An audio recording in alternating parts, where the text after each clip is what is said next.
देखो जी हम लोग यूपी बोर्ड क्लास 9th का मैथ का चैप्टर पढ़े, इसका नाम है त्रिभुज।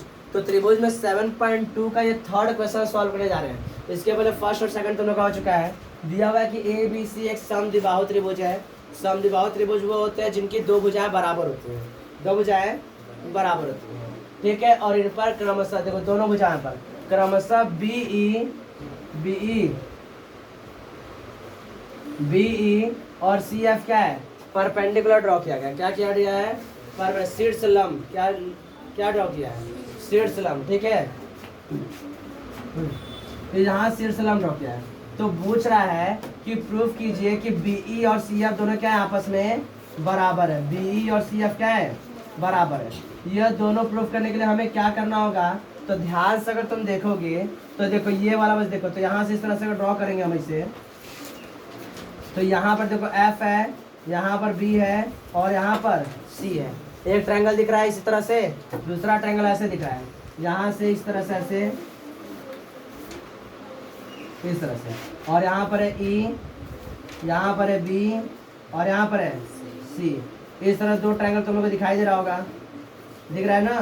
तो हमें यह प्रूफ करना है कि यह BE और CF दोनों बराबर है। तो इसके लिए अगर हम यह प्रूफ कर दें कि दोनों ट्रायंगल कॉन्ग्रुएंट हैं, दोनों ट्रायंगल क्या है, कॉन्ग्रुएंट, यानी कि क्या उसे बोलते हैं, सर्वांग सम है, तो आसानी से हम लोग प्रूफ कर देंगे कि हाँ दोनों BE और CF क्या है, बराबर है। बात समझ आ रहा है। तो इसके लिए सबसे पहले क्या लिखेंगे, ध्यान समझो। तो इसके लिए हमें तीन इन्फॉर्मेशन चाहिए।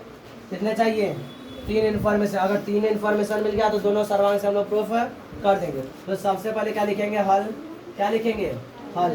देखो दो इन्फॉर्मेशन तो मैं आसानी से एकदम दिख रहा होगा, साफ साफ क्या दिख रहा होगा, आसानी से। पहला क्या दिख रहा होगा, BC दोनों में कॉमन है। BC क्या है, अच्छा नीचे वाला दिख रहा है, इसको इधर लिख देते हैं, कैमरे में नहीं आ रहा है। यहाँ पर ये वाला कौन सा है,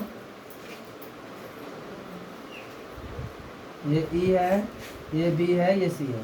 तो देखो यहाँ BC इसमें भी है, BC इसमें है, तो BC क्या हो गया, कॉमन। तो एक इन्फॉर्मेशन तो आराम से मिल रहा है। तो सबसे पहले क्या लिखोगे, हल।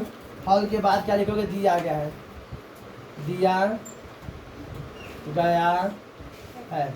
हमें बस एक चीज दिया गया है भाई, एक समद्विबाहु त्रिभुज। क्या दिया गया है, ABC एक समद्विबाहु त्रिभुज है। क्या है, समद्विबाहु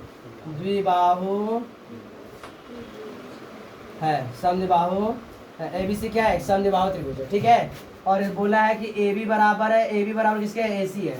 AB बराबर AC है। अब ध्यान समझो, अगर AB बराबर AC है, AB बराबर, तो इसके सामने वाला यह एंगल बराबर होगा, इसके सामने वाला यह एंगल, यह दोनों आपस में क्या होंगे, बराबर होंगे। अर्थात एंगल C बराबर होगा एंगल B के, और सॉरी क्या होगा, नहीं ये होगा, एंगल C बराबर होगा एंगल B के, यहाँ नहीं, ये एंगल B बराबर एंगल C होगा। बात समझ में आ रहा है। देखो ध्यान से, यह वाला एंगल C बराबर होगा इस एंगल B के, ठीक है। B वाला एंगल ये है, C वाला एंगल ये है, दोनों क्या होंगे, आपस में बराबर होंगे। एक बार फिर से देखो, इस ये साइड बराबर, ये साइड बराबर है। तो हम लोग पढ़ चुके हैं प्रमेय कि बराबर भुजाओं के सामने के कोण आपस में क्या होते हैं, बराबर होते हैं। पास में है। तो यह AB बराबर, जिसके सामने कोण कौन है, C, और AC बराबर इसके सामने कोण कौन है, B। तो यह एंगल B और एंगल C आपस में बराबर, यानी ये एंगल B और ये एंगल C आपस में बराबर होंगे। बात में क्या होंगे, बराबर होंगे। हम यह भी प्रूफ कर सकते हैं ये B और C भी आपस में बराबर है, वो सर्वांग होगा, तो प्रूफ बराबर तो ये बराबर थे। लेकिन यहाँ पर साफ साफ दिख रहा है कि यह वाला एंगल C और ये वाला एंगल B क्या है, आपस में बराबर है, दिख रहा है, ठीक। चलो तो पहला इन्फॉर्मेशन क्या लिखने जा रहे हैं हम, पहला इन्फॉर्मेशन क्या लिखोगे कि BC उभयनिष्ठ है। BC क्या है, उभयनिष्ठ है। उभयनिष्ठ मतलब कॉमन है, उभयनिष्ठ है। यह पहला इन्फॉर्मेशन मिल गया हमें, उभयनिष्ठ है। और कोण B, यहाँ पर कोण B बराबर कोण C है। कोण B बराबर क्या है, कोण C। इसको ऐसे लिखें तो ज़्यादा हमें इन्फॉर्मेशन मिलेगा। कोण BCE, कोण BCE बराबर है किसके, कोण CBF के, CBF के, दिखा है, ध्यान देखो, कोण BCE बराबर CBF के, दिखा। चलो अगला बताओ। अब एक चीज और बताओ, यह बोला कि यहाँ पर ये 90 डिग्री क्या है, 90 डिग्री। तो एक और मिल गया, तो क्या बताओगे कि कोण ई बराबर है किसका, कोण एफ के बराबर कितना है, 90 डिग्री। चलो 3 इन्फॉर्मेशन मिल गया, तीनों चीजें बराबर है। अतः क्या लिखोगे, अतः या शो दैट, अतः या show that triangle EBC, sorry ये वाला ना 90 डिग्री वाला बीच में लिखते हैं, तो लिखोगे BEC क्या होगा, सर्वांग सम यानी कॉन्ग्रुएंट होगा किसके, BFC के, BFC के सर्वांग सम प्रूफ हो गया, कॉन्ग्रुएंट प्रूफ हो गया। तो अगर कॉन्ग्रुएंट प्रूफ हो गया तो हम कहेंगे कि BE बराबर होगा किसके, CF के। BE बराबर क्या होगा, CF के अकॉर्डिंग टू CPCT कौन क्या बताओगे, corresponding part of the congruent triangle. यहाँ पे क्या लिए हम लोग, तो राइट एंगल ट्रायंगल लिए। क्या चीज, राइट एंगल ट्रायंगल। और इसी हम लोग यही क्या किया, प्रॉपर्टी यूज किए। ये 90 डिग्री है तो राइट एंगल वाला प्रॉपर्टी क्या करेंगे, हाँ RHS वाला प्रूफ करके हम लोग क्या किए, इसको कॉन्ग्रुएंट प्रूफ किए हैं। बात समझ में आ गया। तो इस तरह से हम लोग कॉन्ग्रुएंट प्रूफ करते हैं, आसानी से हम लोग किसी भी साइड को बराबर कर सकते हैं। यह साइड बराबर है, अब ये एंगल भी हम लोग प्रूफ कर सकते हैं, एंगल भी क्या हो गया, बराबर है। बात समझ में आ रहा है, इसको लिख लो।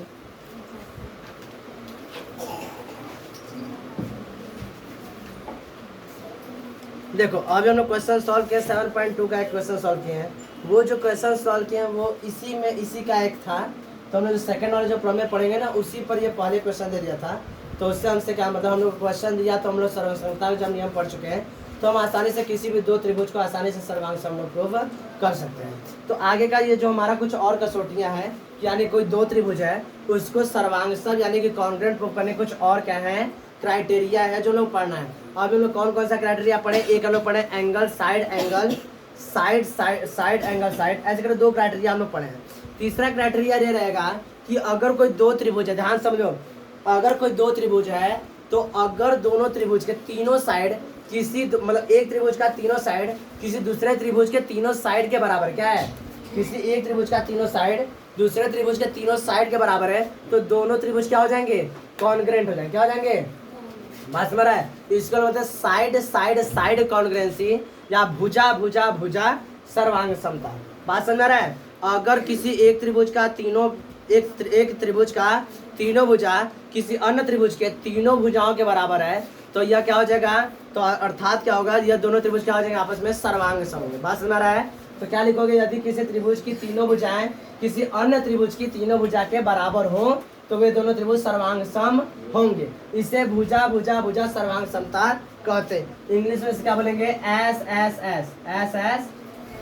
ठीक है, एस क्राइटेरिया। बात समझ में आया। अगला समझो, ये हो गया, ये एक हो गया। ठीक, हम लोग अभी 2 पहले पढ़ चुके हैं, ये तीसरा है। ये कितना है, तीसरा। चौथा आप समझो। अब चौथा क्या होता है, यदि इसमें यहाँ पर अब समकोण आ जाए, क्या हो जाएगा, समकोण यानी कि 90 डिग्री वाला ट्रायंगल बनेगा। क्या बनेगा, यानी समकोण त्रिभुज। क्या बात हो रहा है, समकोण त्रिभुज के बारे में। तो यदि 2 समकोण त्रिभुज है, क्या है, यदि 2 समकोण त्रिभुज है, उन दोनों समकोण त्रिभुज में एक त्रिभुज का कर्ण वह होता है जो 90 डिग्री के सामने वाली भुजा क्या बोलते हैं हम लोग, कर्ण बोलते हैं। जैसा फिगर में समझो, यहाँ पे कैमरे में नीचे दिख रहा है, ये दिख रहा है, ठीक है, हाँ नहीं दिख रहा है, और छोटा बनाते हैं, अब दिख रहा है यहाँ पे। तो ध्यान समझो, तो यह राइट एंगल है, तो इसके सामने का जो भुजा रहता है इसे क्या बोलते हैं हम लोग, कर्ण बोलते हैं हिंदी में, और इसे बोलते हैं हाइपोटेनस। क्या बोलते हैं, हाइपोटेनियस। ठीक है, ठीक, ये हमारा राइट एंगल कहलाता है। ये क्या है, 90 डिग्री तो राइट एंगल, और इसके जस्ट सामने का साइड क्या कहलाता है, कर्ण या हाइपोटेनियस कहलाता है। बात समझ रहा है। एक राइट एंगल ट्रायंगल का सबसे बड़ा साइड कौन होता है, हाइपोटेनियस होता है, यानी कि कर्ण होता है। बात समझ रहा है। चलो आगे देखते हैं। तो यदि 2 समकोण त्रिभुज है, 2 क्या है, समकोण त्रिभुज, तो यदि एक त्रिभुज का कर्ण तथा एक और अन्य भुजा, या तो एक कर्ण हो गया तथा एक अन्य भुजा, या तो ये वाला या तो ये वाला। फिर समझो, यदि 2 समकोण त्रिभुज, एक और समकोण त्रिभुज लेते हैं, इस तरह से। यह दो समकोण त्रिभुज हो गए, एक ये और एक ये है।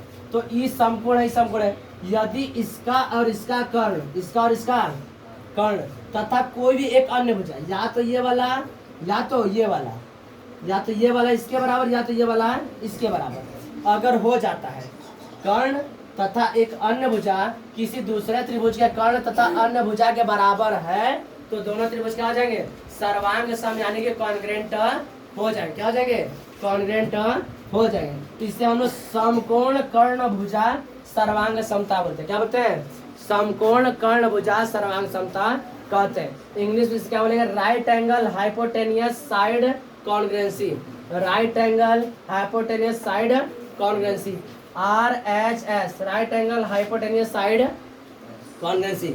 इसी पर हमने हम लोग पिछला वाला क्वेश्चन सॉल्व किए थे। बात समझ रहा है। तो यह कुछ और क्राइटेरिया थे किसी भी दो त्रिभुज को कॉन्ग्रुएंट प्रूफ करने के। तो अभी हम लोग एक्सरसाइज 7.1 कर चुके हैं, 7.2 कर चुके हैं। अब यह हम लोग यह जो दो सर्वांग समता पढ़े हैं, इस आधार पर हम लोग 7.3 के क्वेश्चन को सॉल्व करेंगे। बात समझ में आ गया। इसको कॉपी में तुम लोग लिख लो।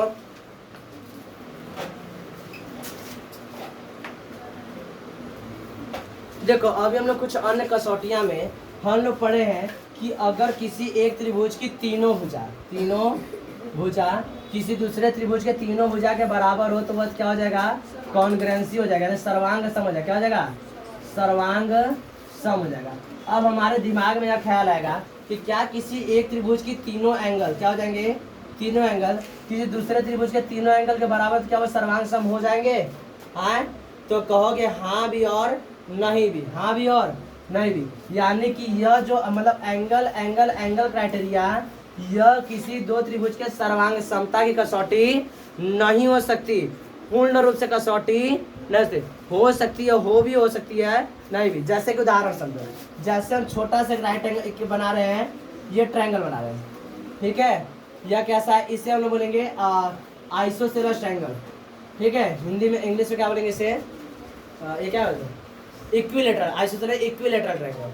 तो इक्विलेटरल ट्रायंगल में तीनों साइड क्या होते हैं, बराबर। तीनों साइड क्या होते हैं, बराबर होते हैं। तो तीनों साइड बराबर, तो तीनों एंगल भी बराबर, तीनों के 60 डिग्री और 60 डिग्री, सही है।